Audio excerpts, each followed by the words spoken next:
अभी इलेक्शन हुआ तो शिवसेना के एक पालक मंत्री है, रोज टीवी पे आते हैं, रोज बड़बड़ करते हैं कुछ ना कुछ तो इलेक्शन आया तो इलेक्शन कमीशन के पास भाग गए और बोले पतंग की निशानी जो एमआईएम की है वो इलेक्शन कमीशन ने वापस ले लेना चाहिए। क्यों? बोले 15 तारीख के दिन इलेक्शन है और 14 तारीख के दिन मकर संक्रांत है। अब मकर संक्रांत में क्या उड़ाते हैं?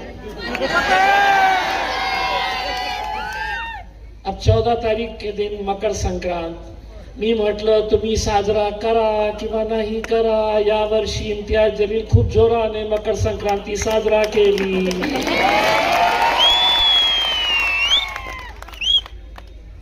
बोले पतंग हटा लो। मैंने कहा फिर इनका पंजे को क्या काट के फेंक डालना है क्या इलेक्शन तक?